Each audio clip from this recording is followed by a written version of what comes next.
dear students. How are you all? Hope you all are doing very good. Today, students, we are going to start our 15th chapter of class 5th, which is about the Earth and the solar system. Okay, let's start the chapter. See. So, do you remember that the Earth is part of the solar system and that it revolves around the sun? Earth is the only known planet to support life, and Moon is its natural satellite and revolves around the Earth. All the planets, moon, and stars are called celestial bodies. The science that deals with the study of all fascinating celestial bodies is called astronomy. So, जैसे कि हमें पता है earth the home planet only natural planet only planet which is there and on which the life exist. ठीक है, अर्थ क्या है? अकेला एक ऐसा प्लैनेट है जिस पर लाइफ एग्जिस्ट करती है. अर्थ हमारे सोलर सिस्टम का पार्ट है एंड सन के अराउंड रिवॉल्व करता है. ठीक है, इस पे ही लाइफ पॉसिबल है. एंड अर्थ की अकेली जो नेचुरल सैटेलाइट है दैट इज मून, जो कि अर्थ के अराउंड रिवॉल्व करती है. जितने भी प्लैनेट्स, मून एंड स्टार्स हैं, ये सभी सेलेस्टियल बॉडीज होती हैं. वो साइंस जो कि इन सभी फैसिनेटिंग हेवनली बॉडीज के बारे में स्टडी करती है, उस साइंस को we called astronomy. Right, people who study, अब वो लोग जो इन हेवनली बॉडीज को स्टडी करते हैं उनको एस्ट्रोनॉमर्स कहा जाता है. एंड वो लोग जो स्पेस क्राफ्ट में जाते हैं, ट्रैवल करते हैं स्पेस जाकर, उन लोगों को एस्ट्रोनॉट कहा जाता है. लाइक कल्पना चावला वो the first Indian women astronaut. Kalpana Chawla कौन थी? पहली इंडियन वुमेन एस्ट्रोनॉट थी. Then the very first topic which we have is about Earth. Earth is different from all other planets in the solar system. Earth जो है बाकी सभी जो planets हैं solar system में उन सबसे different होता है. We have vast quantity of water on our planet and we have oxygen to breathe. ठीक है, planet जो हमारा Earth है उस पर हमें काफ़ी abundant amount of water present है and इसके साथ साथ oxygen भी हमारे पास present है Earth पर to breathe. ओके, हमारे अर्थ पर क्या है? सॉइल है जिसपे प्लांट्स ग्रो कर सकते हैं. एक ब्लैंकेट है एयर का around the earth which is called atmosphere. Okay, atmosphere क्या करता है? हमें हार्मफुल अल्ट्रावायलेट रेज जो है सन की उससे भी प्रोटेक्ट करता है. दैट मीन्स वॉट कि हमारे अर्थ के पास ऑलमोस्ट हर एक वो चीज़ है जो लाइफ की सर्वाइवल के लिए ज़रूरी है. We know that the earth is like a big ball covered by water and rock. जैसे कि हमें पता है अर्थ एक बहुत बड़ी सी बॉल है जो कि वाटर एंड रॉक से कवर्ड है. अर्थ का जो सरफेस है इसके पास वेरियस फीचर्स है such as ocean, river, mountains and valleys. Right, but do you know what the inside of the earth looks like? लेकिन अब हम डिस्कस करेंगे कि अर्थ का अंदर का स्ट्रक्चर कैसा है. Okay, what is the internal structure of the earth? So according to scientist the earth is not a uniform solid sphere. So scientist के अकॉर्डिंग अर्थ एक यूनिफॉर्म सॉलिड स्फीयर नहीं है. इसके अंदर डिफरेंट लेयर्स हैं and ये layers कौन कौन सी हैं? Crust, mantle and core. You can see in this picture we have shown you. Crust क्या है? Crust varies in thickness from 5 kilometre under the ocean floor to 70 kilometre under the continents. Crust की जो thickness है वो very करती है, यानी कि अंडर द ओशन फ्लोर ये 5 किलोमीटर से रेंज इसकी स्टार्ट है एंड कॉन्टिनेंट्स के अंदर इसकी रेंज 70 किलोमीटर तक है. Okay, then we have mantle. Mantle आपका सबसे आउटर मोस्ट लेयर तो क्रस्ट थी, फिर उसके अंदर जो लेयर है that is mantle. Mantle about 2900 kilometre है इन थिकनेस. ओके, मेंटल का अपर पार्ट बना है सॉलिड रॉक का, जबकि लोअर पार्ट के अंदर मॉर्टल रॉक्स प्रेजेंट होते हैं. एंड रॉक जो कि मेंटल में प्रेजेंट है वो मेनली आयरन एंड मैग्नीशियम से मिलकर बना है. Right, now then next we have what? Mantle के अंदर अब हमारे पास जो थर्ड लेयर है that is core. And core भी सब डिवाइडेड है दो कोर में, outer core and inner core. सबसे पहले आउटर कोर है. आउटर कोर आपका ओनली लिक्विड लेयर है अर्थ की. ओके, ये अराउंड 2300 किलोमीटर थिक है. Okay, it contains iron and nickel. Outer core में आयरन एंड निकल प्रेजेंट है मॉल्टन स्टेट में एंड उसके साथ साथ यहाँ पे कुछ अमाउंट ऑफ सल्फर भी प्रेजेंट है.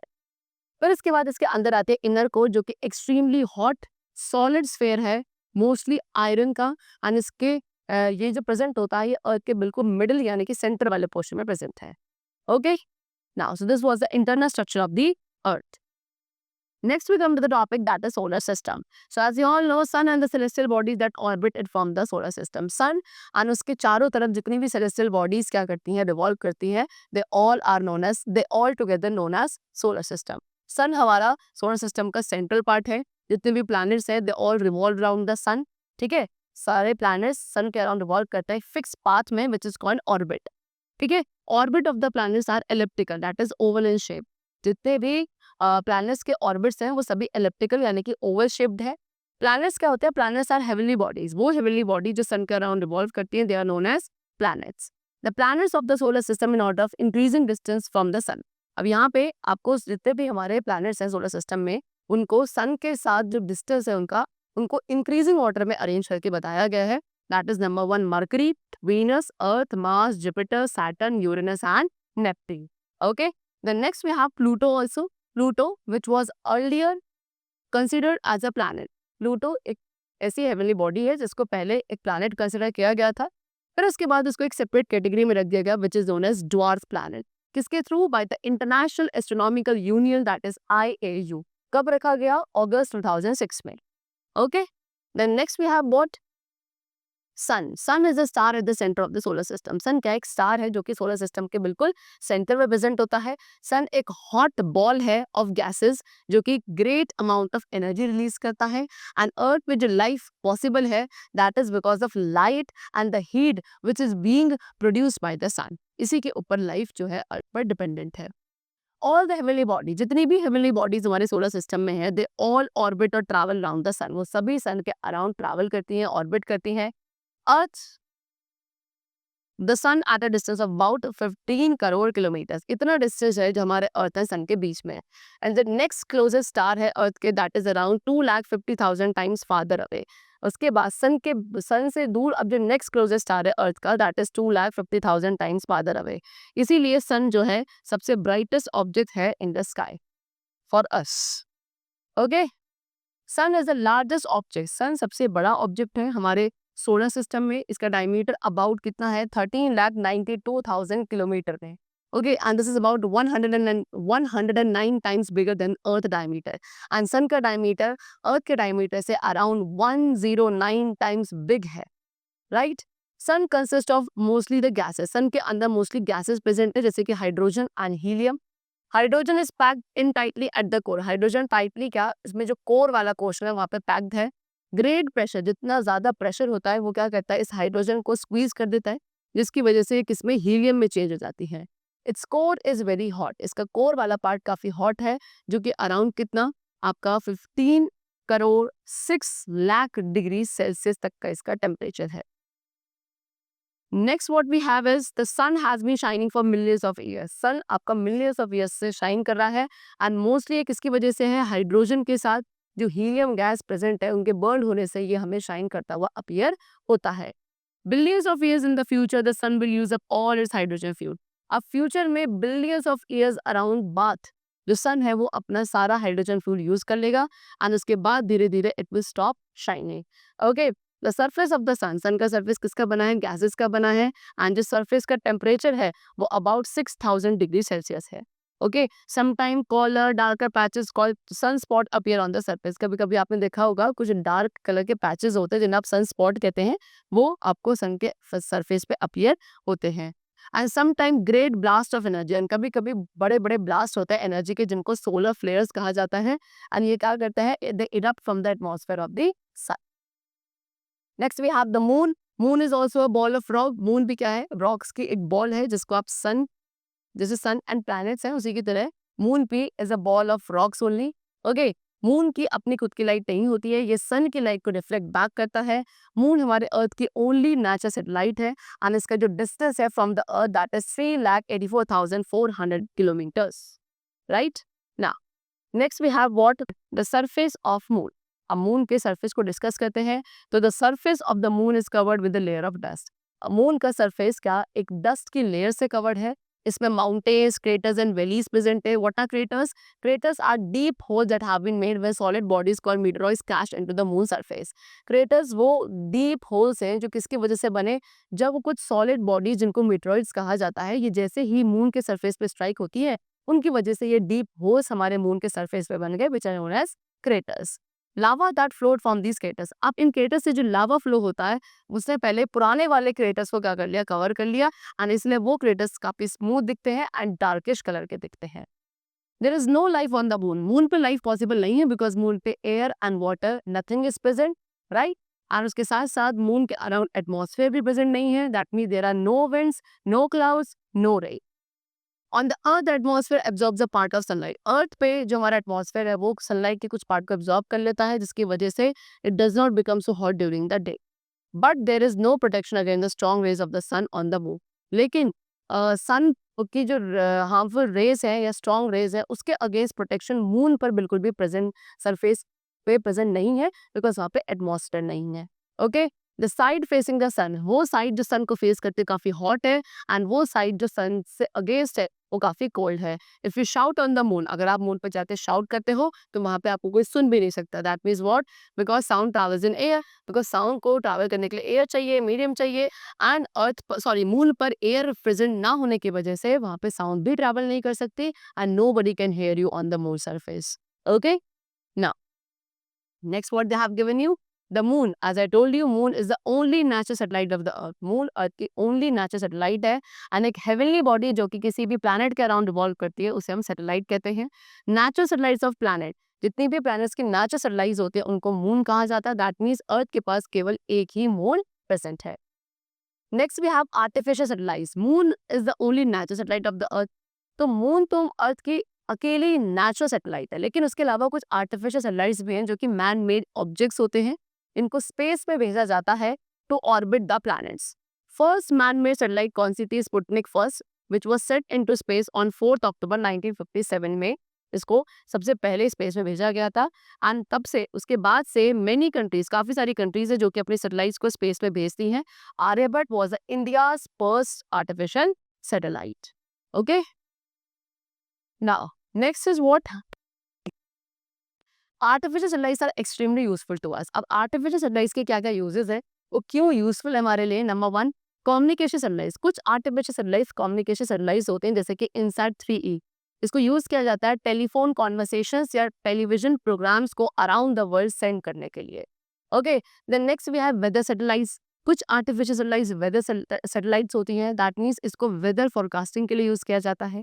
You may have seen satellite pictures on TV. आपने देखा होगा कुछ सैटेलाइट के पिक्चर्स को टीवी पर या क्लाउड्स की जो पिक्चर्स होती हैं ओवर द कंट्री, उन पिक्चर्स को टीवी पे दिखाया जाता है. ये वही पिक्चर्स है जो सैटेलाइट्स के थ्रू हम क्या करते हैं, कैप्चर करते हैं.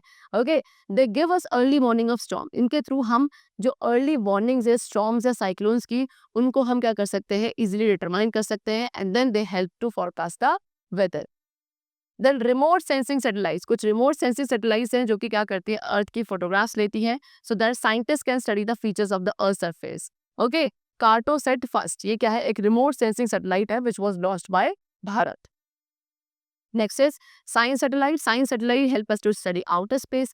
आउटर स्पेस में क्या है, गैलेक्सीज के बारे में स्टडी करने के लिए we have science satellites which are a kind of artificial satellites only. Okay, then next topic we have men on the moon. कौन कौन से मेन है जो मून सरफेस पे जाकर लैंड कर चुके हैं? सो 3 अमेरिकन कौन कौन से? Neil Armstrong, Edwin Aldrin and Michael Collins. ये आपके फर्स्ट थे who visit on the moon in a spacecraft called Apollo 11.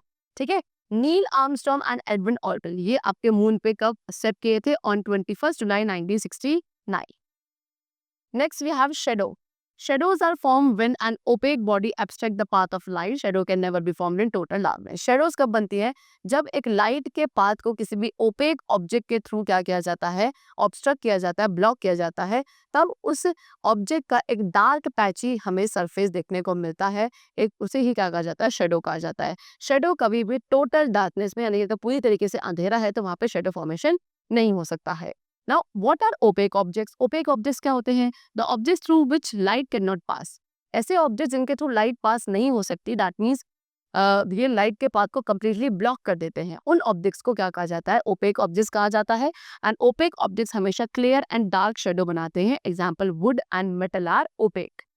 Next we have transparent objects. Transparent objects are the object through which light can pass totally. अब ऐसे object जिनके through light आपकी completely pass हो सकती है, totally पास हो सकती है, लाइट के पाथ को ब्लॉक नहीं करते हैं, ओके, इन्हें क्या कहा जाता है?